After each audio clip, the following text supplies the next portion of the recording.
Assalamualaikum warahmatullahi wabarakatuh. Selamat pagi, salam sejahtera untuk kita semua. Baik, kembali lagi dengan mata kuliah Pemeriksaan Akuntansi 2 atau Auditing 2. Untuk materi hari ini, kita akan membahas mengenai pemeriksaan hutang jangka pendek. Adapun tujuan pembelajaran kita kali ini, yang pertama itu adalah untuk mengetahui apa tujuan kita melakukan pemeriksaan terhadap hutang jangka pendek. Yang kedua, untuk mengetahui bagaimana prosedur audit terhadap hutang jangka pendek. Next, kita lihat apa itu yang dimaksud dengan hutang jangka pendek. Ini sudah tidak awam lagi ya untuk kita, khususnya untuk orang akuntansi. Dari awal belajar akuntansi, kita sudah belajar yang namanya aset, kemudian ekuitas, kemudian liabilitas atau hutang. Jadi untuk hutang jangka pendek ini sudah tidak perlu direview secara mendalam lagi. Jadi yang namanya hutang atau liabilitas itu dapat dikelompokkan menjadi dua.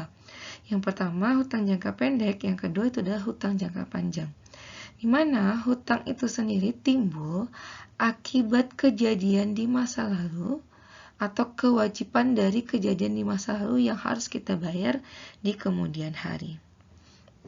Nah, sekarang kita lihat bagaimana karakteristik hutang menurut PSAK.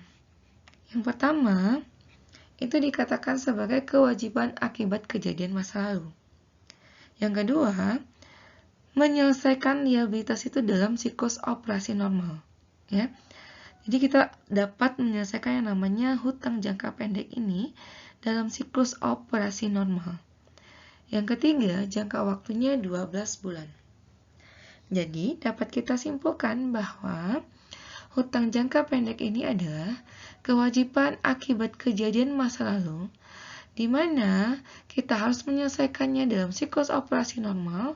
Biasanya itu juga menggunakan aset lancar dan jangka waktunya hanya 12 bulan, atau jangka waktunya selama 1 tahun. Next. Nah, untuk contoh liabilities atau hutang jangka pendek, yang pertama itu ada hutang usaha. Kemudian ada hutang bank, ada kredit yang kurang dari 1 tahun, ada hutang pajak, ada biaya yang masih harus dibayar, hutang dividen, pendapatan diterima di muka, uang muka penjualan, hutang pemegang saham, hutang leasing, dan hutang bunga. Untuk contoh dari liabilitas ini, saya tidak menjelaskan definisi atau kriteria dari hutang usaha, hutang bank, kredit kurang dari 1 tahun, sampai hutang bunga tidak saya jelaskan. Yang pasti semua hutang yang ada di sini, dia karakteristiknya itu adalah kurang dari 1 tahun. Karena sesuai dengan standar akuntansi yang berlaku, yang dikatakan hutang jangka pendek itu adalah hutangnya tidak lebih dari 12 bulan atau 1 tahun saja. Oke, next. Nah, dalam hutang jangka pendek ini, dalam pemeriksaan terhadap hutang jangka pendek ini, ada hal yang harus kita perhatikan.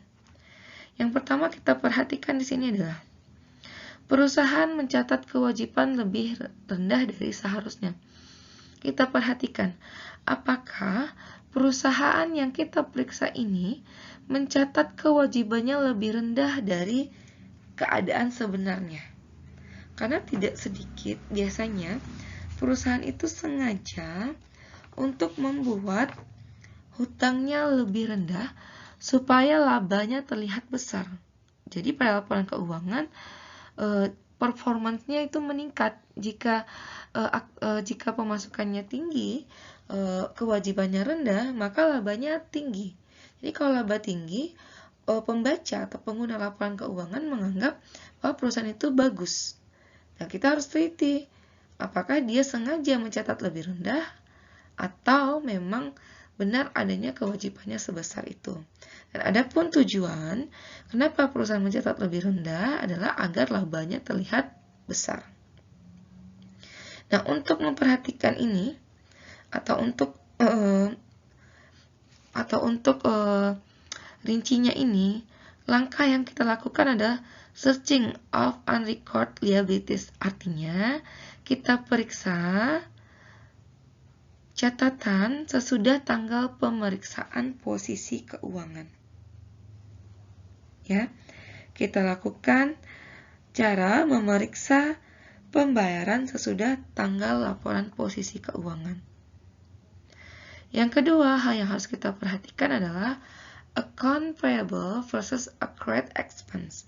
Artinya, kita periksa akun hutang dengan beban yang masih harus dibayar. Kita periksa untuk hutang, itu kita telusuri buktinya. Kita lihat invoice-nya, kita lihat pembeliannya, kita lihat purchase order-nya, lalu kita lihat laporan penerimaannya. Itu untuk memperhatikan account payable.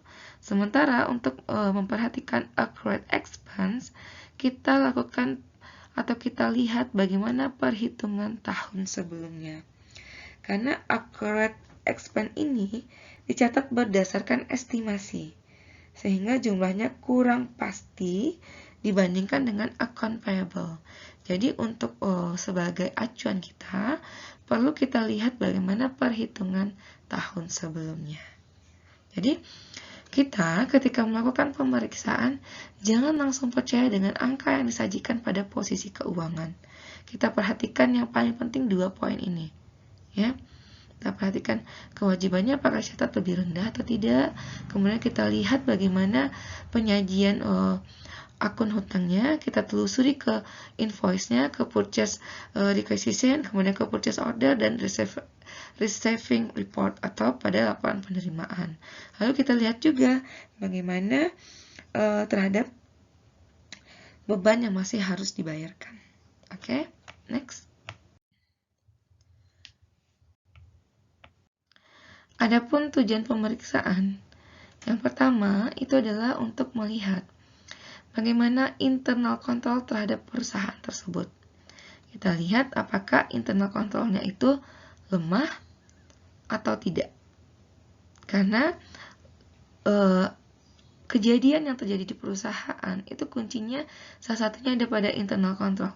Kalau internal kontrolnya lemah, maka indikasi kecurangan itu sangat besar. Yang kedua, tujuan kita adakan pemeriksaan adalah untuk melihat apakah akun hutang tersebut atau apakah pencatatan yang dilakukan itu didukung dengan bukti yang kuat. Contohnya tadi kita lihat apakah ada bukti ordernya, apakah ada bukti pembeliannya, apakah ada bukti laporan penerimaannya. Jadi kita telusuri. Tujuan pemeriksaan kita adalah untuk melihat apakah transaksi-transaksi yang terjadi ini didukung oleh bukti-bukti yang memadai. Berikutnya, kita lihat tujuan kita melakukan pemeriksaan ini adalah untuk memastikan hutang yang dicatat itu dilakukan per tanggal laporan. Kita pastikan apakah hutang yang tercatat itu sesuai dengan tanggal yang ada pada laporan. Yang keempat, kita lihat atau tujuan kita melakukan pemeriksaan adalah untuk melihat accrued expense itu jumlahnya reasonable enggak. Kita lihat apakah beban yang masih harus dibayar ini jumlahnya masuk akal enggak. Kemudian tujuan yang kelima, kita ingin melihat apakah setiap kewajiban yang ada pada perusahaan tersebut dicatat sesuai standar akuntansi yang berlaku atau tidak. Sudah benar nggak pos-pos dari kewajiban ini? Misalkan apakah dia seharusnya hutang usaha? Bagaimana pencatatan hutang usaha? Bagaimana pencatatan hutang bank? Apakah sudah sesuai dengan standar akuntansi yang berlaku? Tujuan yang keenam, itu kita adalah untuk melihat apakah jika pada perusahaan tersebut terdapat hutang menggunakan mata uang asing, apakah sudah dikonversi ke dalam rupiah atau tidak. Jadi karena karena laporan keuangan itu kan seragam.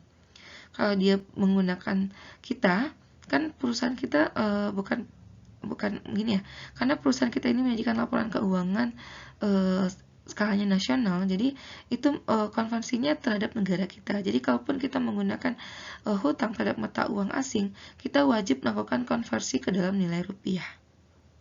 Tentunya sesuai dengan kurs yang berlaku, supaya angka yang disajikan itu real, sesuai dengan rupiah pada saat itu.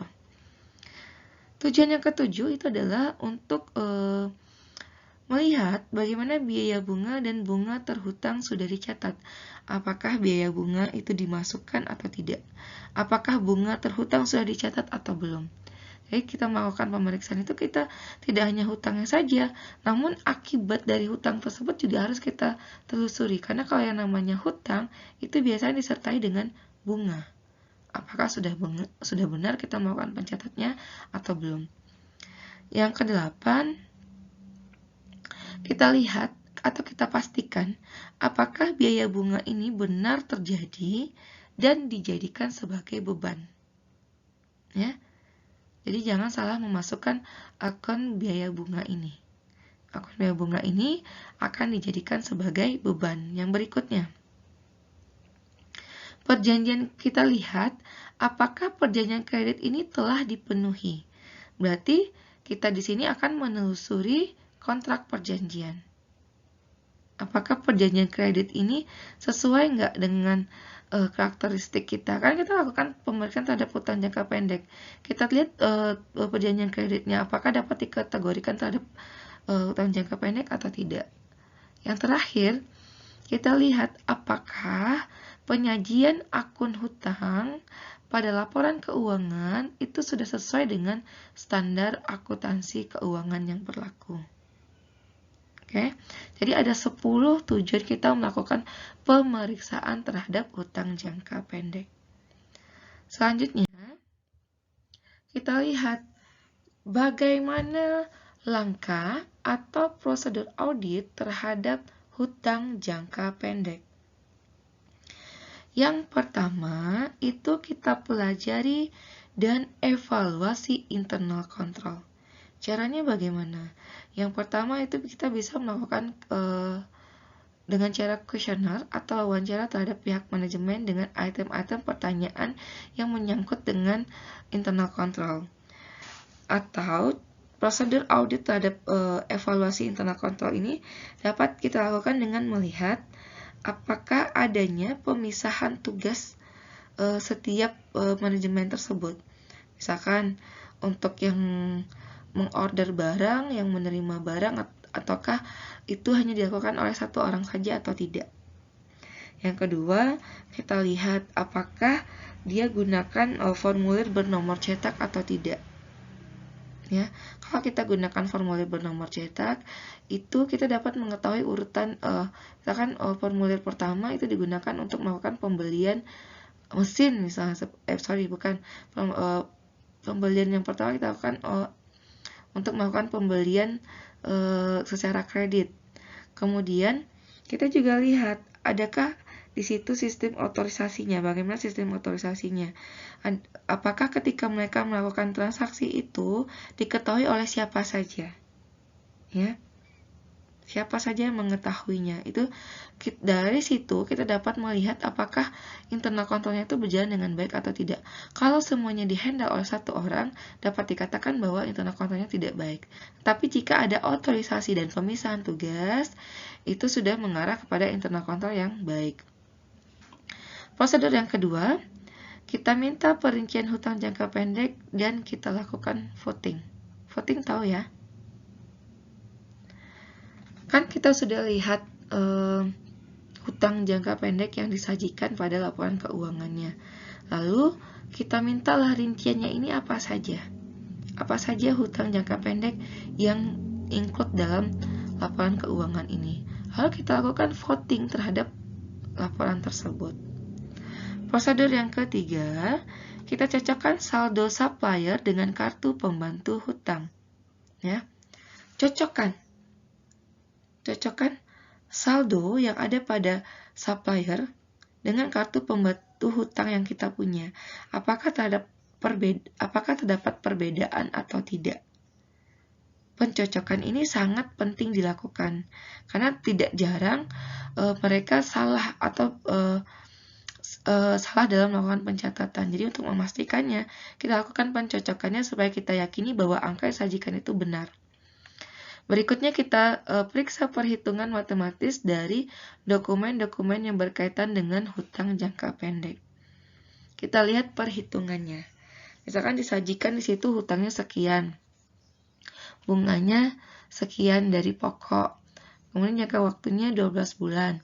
Coba kita hitung dengan perhitungan matematika kita, cocok nggak dengan dokumen yang berkaitan dengan hutang jangka pendek tersebut. Berikutnya, kita lakukan rekonsiliasi antara saldo hutang. Kita lakukan rekonsiliasi untuk meyakini apakah angka-angka tersebut sesuai atau tidak. Lalu, kita lakukan konfirmasi kepada beberapa supplier. Ya, karena untuk meyakini hutang yang tampil itu atau hutang yang dari rincian tadi kan kita sudah minta perincian hutang jangka pendek. Misalkan dirincikan bahwa kita punya hutang ke supplier A itu 10 juta, ke supplier B 15 juta, kemudian ke supplier C 20 juta. Untuk memastikannya, kita lakukan konfirmasi. Lakukan konfirmasi hutang kepada supplier yang berkaitan. Ya, dari konfirmasi tersebut kita akan meyakini bahwa sesuai atau tidak dengan apa yang ada pada catatan di perusahaan tersebut. Berikutnya, kita lakukan pemeriksaan pembayaran sesudah tanggal laporan keuangan. Ini tadi penting ya, sudah saya jelaskan ya.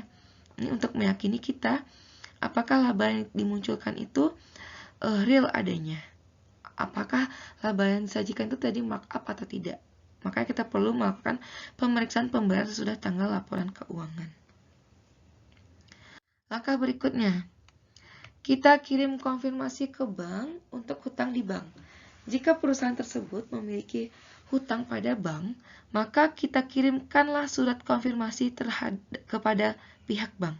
Nanti pihak bank akan membalas konfirmasi kita tersebut benar atau tidak angka yang tersaji.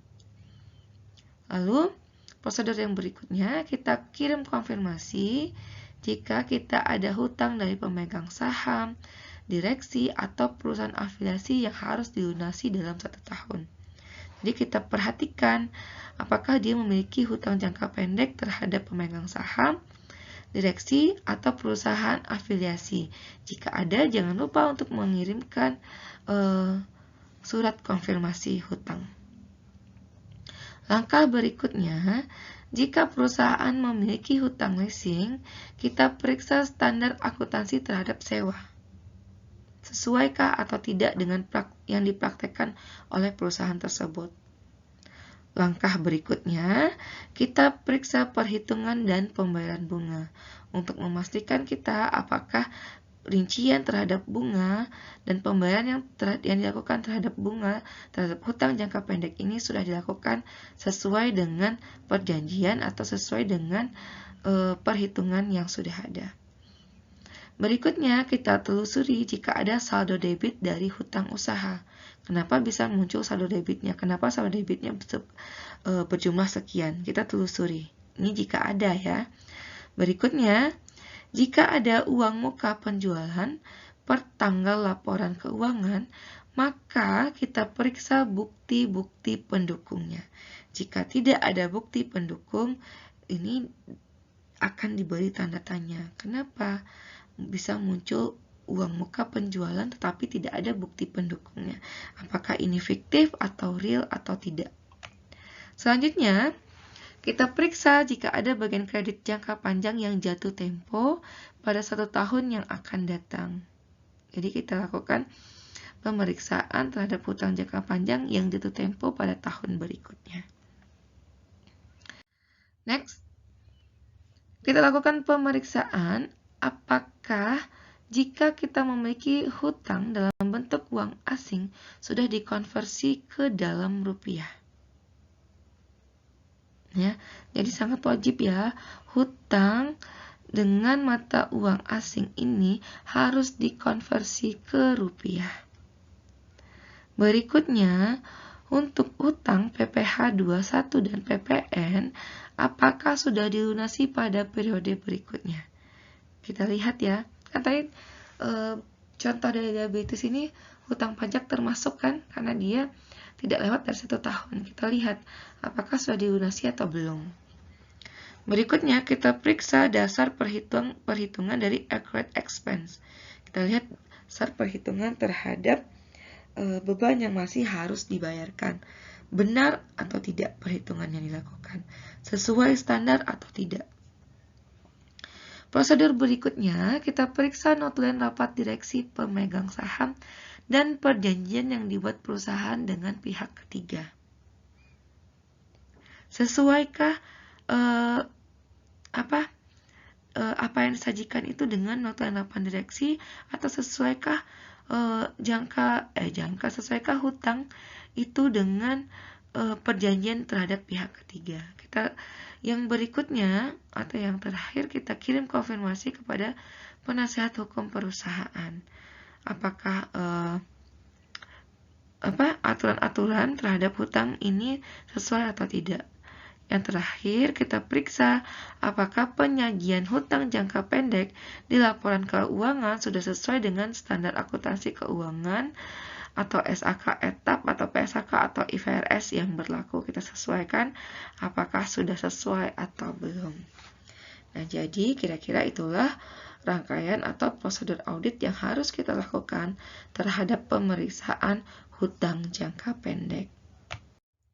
Oke, saya harap penjelasan saya tadi dapat dipahami, khususnya terhadap pemeriksaan hutang jangka pendek. Saya ucapkan terima kasih. Assalamualaikum warahmatullahi wabarakatuh.